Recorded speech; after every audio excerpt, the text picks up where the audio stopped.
Tell me a little bit about yourself and your career.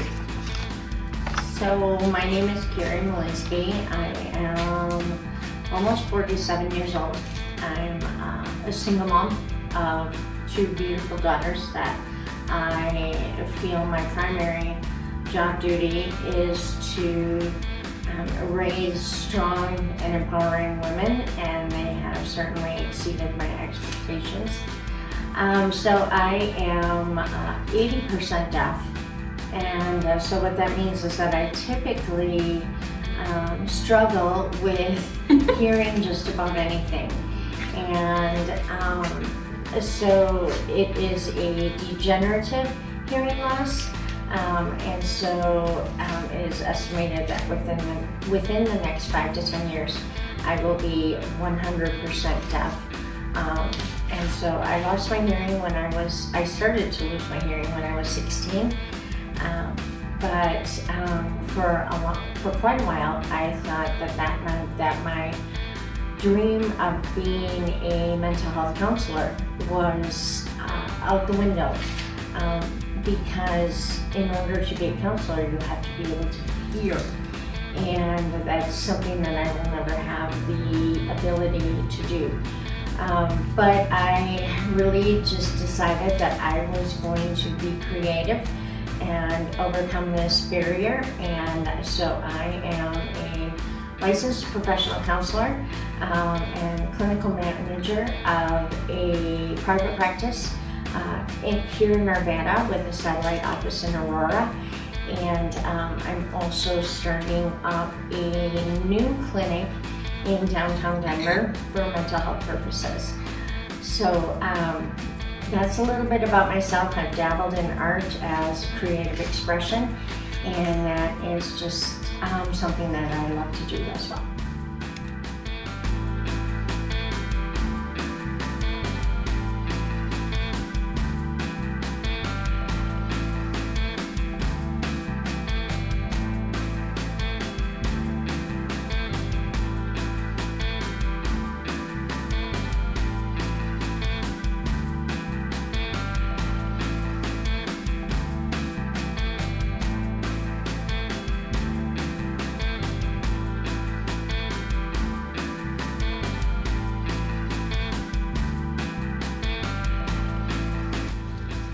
How did you start engaging in art, painting, drawing, and any other type of paint or art things? So I have always had a love for art, and when I was in middle school, I had a fantastic art teacher that really allowed me to kind of explore different mediums, different forms of art, creative expression, and that sort of thing. And then, so of course, in high school, my first year of high school, I wanted to take an art class to kind of continue that momentum. Unfortunately, my art teacher in high school was a little bit to be desired, I guess you could say, as I tried really hard to think outside the box, like my middle school teacher had taught me, and she didn't really like that. And so even though I was meeting assignment criteria, she got really angry with me one day, and because I had written a poem to go along with an art piece that I had, and she told me that this was not acceptable and that I would never be an artist, so I needed to drop her class or I would fail it. And so at that point in time, I put pencil down, I put markers down, I put paint down, I put any form of artistic expression out of the way, because I believed that I was a failure. And it was a good 15 years later before I ever picked up a pencil again to draw. I was going through a really tough time in my life. I had an abusive ex-husband that I was leaving, and one of the staff people at the domestic abuse shelter that I was staying in for protection with my daughters it just kind of pushed and pushed and pushed for me to pick up a pencil again. And she handed me when I couldn't sleep, she handed me a sketchbook and some charcoal, which I had never tried before. And from there, I just didn't stop. I continued to draw. I took a couple of art classes at the undergraduate level, even though I already had my undergraduate degree. Considered pursuing a field in art therapy, but I really didn't want to make art my work per se, and because I did not want to go down that road of being a failure again. So I've had a couple of art exhibitions and that sort of thing, but that's kind of my art journey to get me where I am today.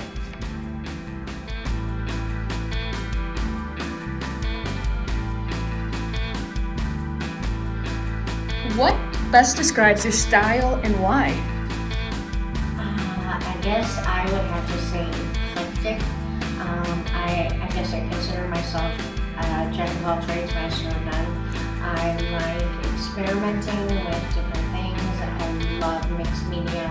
I love pairing different mediums together that you would not necessarily pair together. I love taking found objects, objects that are broken or that someone has just thrown away, and incorporate those into art pieces somehow. Just today I found some huge rusty metal gears by the dumpster, and so I grabbed them because I don't know how I'm going to use them yet, but I am excited to use them. So I'm kind of a jack of all trades, master of none. I do realistic, I do abstract, I do kind of more expressionist. I mainly use my finger to paint things. I do use brushes and stuff too, but I really just kind of get in the zone, and whatever medium I'm starting with, I let the medium dictate what the outcome is going to be.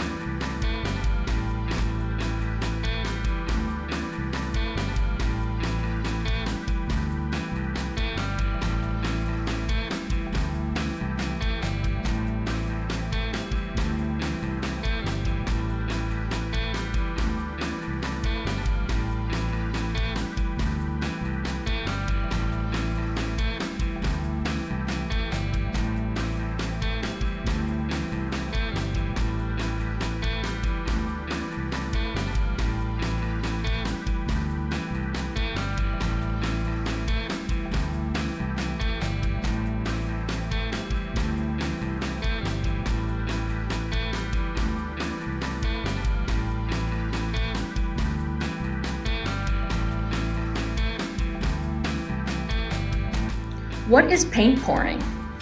So paint pouring is taking acrylic paint that is mixed with a pouring medium that allows it to be a little more fluid than regular acrylic paint that you buy that comes in a tube. This is a thicker paint, and so I guess my best comparison would be to that it is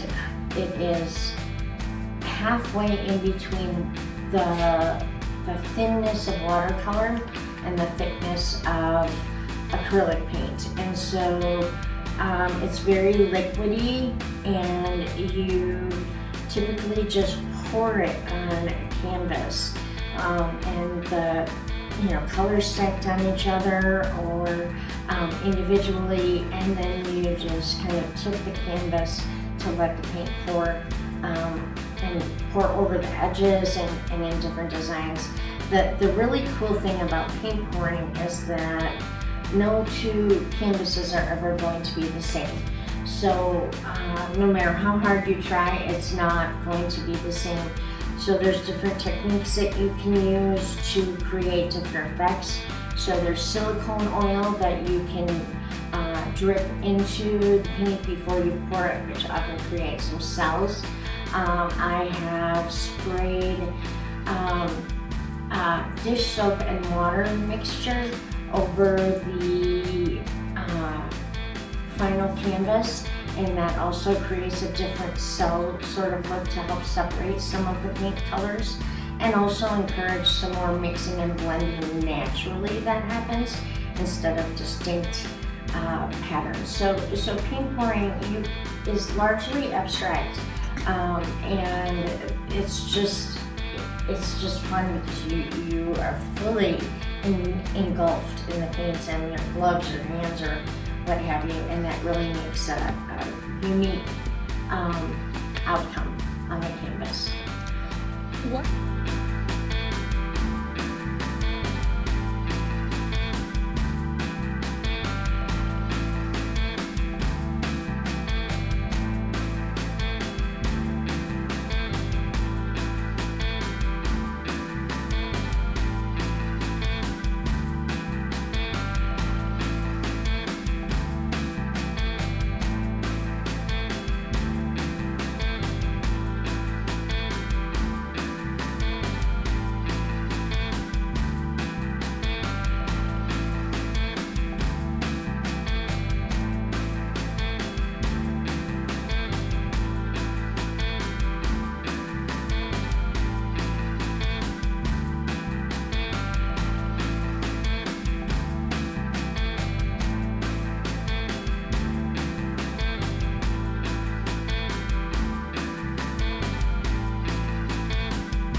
What is your favorite paint pouring piece you have done?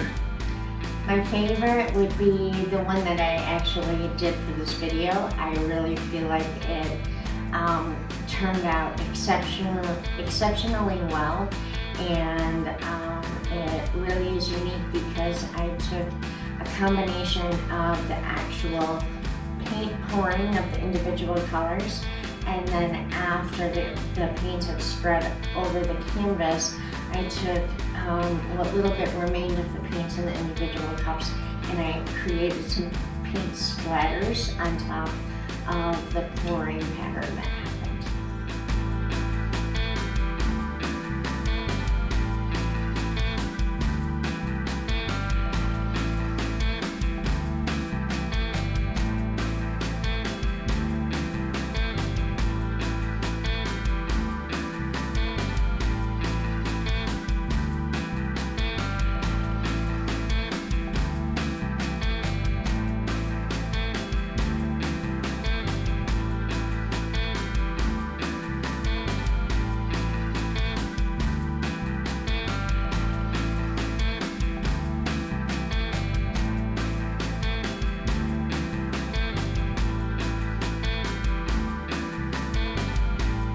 How do you find it satisfying?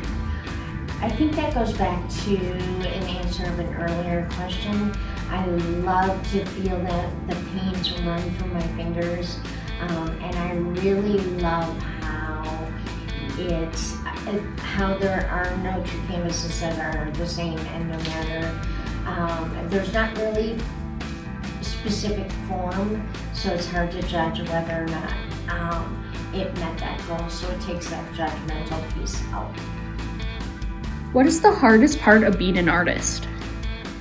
I think the hardest part of being an artist is that we are our own worst critics. So I have a hard time even considering myself to be an artist because I still go back to that judgment of that 9th grade art teacher that said that I would never be an artist. And so it's hard to silence those lies that fill our heads. And so I always second guess what I do, whether or not it's going to meet expectations or silence that inner critic voice that looks like a 3-year-old painted it kind of a thing. But then I always have to remember that every artist throughout time began as a child scribbling on a piece of paper. So I think the hardest part of even being an artist is considering that title as applicable. But then secondly, I think it's that own inner self-doubt and self-criticism and self-judgment.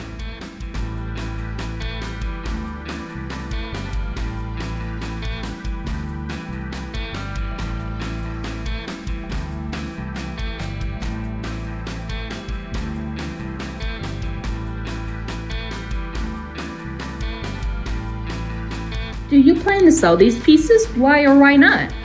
So over the course of 20-ish years of engaging in art, I have sold a grand total of 2 paintings. And it's not because I haven't put myself out there. There is way too much stress involved with selling them. I have a hard time accepting money because it creates a sort of value system with it, and it takes the joy of the creating process out for me. And because this isn't my career, I don't want to lose the joy of painting. I don't want to lose the joy of drawing or creating art. And instead, I find joy in giving my pieces away because it doesn't have that other person's, are they judging it, is the price what it's worth to them kind of a thing. And also, it's something that they couldn't necessarily do on their own. So I find a greater amount of joy in giving my pieces away. I'm not motivated by money, and I hate the materialistic value, so I will not sell paintings anymore. Do you use art in your job as a mental health counselor, and how so? Absolutely, I do. So throughout the course of my professional career as a counselor, I have worked with a variety of different populations, from youth to criminal population to adults, trauma, and that sort of thing. One of the things that I have found is that art speaks in a way where words cannot. And it also gives clients a sense of, I created something, which is a success really for them. And especially when they are facing trauma of any kind, it can really be a very healing tool to help overcome the adverse effects of that trauma. So a lot of times I will start very basic with collages. So taking images, words, letters found in old magazines that are cut up to create a beautiful piece so that the client doesn't feel that pressure, that, the idea of I can't even draw a straight line with a ruler kind of a thing. To quote Pete Reynolds and The Dot, which is a fantastic book. So I really start basic to build upon the successes, and then from there go to exploring what other forms of artistic expression can help when talking about trauma is too difficult, or when talking about paralyzing depression or anxiety becomes too difficult. And so I absolutely incorporate art in my therapy. Usually if I'm having a client create a collage, I'm also creating a collage, but what they don't know is I'm creating one about their strengths and the positive aspects of that client. And then at the end, I hand that to them, and they now have two things. They have the piece that they created, and then they have this tangible sort of something that they can take with them to remind them that the past doesn't have to define their future. And by using art in therapy, it also reduces the pressure of the healing process, which is something that I can often struggle with. Do you have any advice for aspiring artists? The first advice that I would have would be to consider yourself an artist from the get-go, regardless of whether or not you have sold an art piece or published an art piece or whatever the case may be. You need to assume the identity of an artist, because that creates confidence in being able to communicate through your pieces, whatever it is, your style or medium or what have you. So first and foremost, I would say to consider yourself to be an artist from the get-go. The second of all would be to not give up, not be afraid to experiment, not be afraid to try different things. You're going to have successes, you're going to have failures, and regardless of those successes and failures, as an artist, the reality is every person in every career has successes and failures. Any other things for that people are watching that you want to say? I think the biggest takeaway for anyone who might be watching this would be something that I share with all of my clients, whether I'm using art or not, and including their very diverse fields that they are maybe working in or their life experiences. And that is that your past does not need to define your future.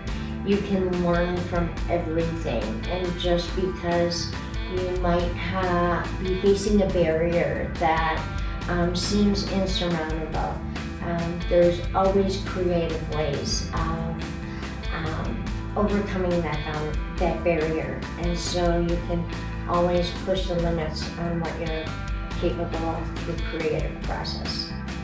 Thank you so much for allowing me to record you for this documentary video. Your art is amazing, and I was happy to record it. Thank you.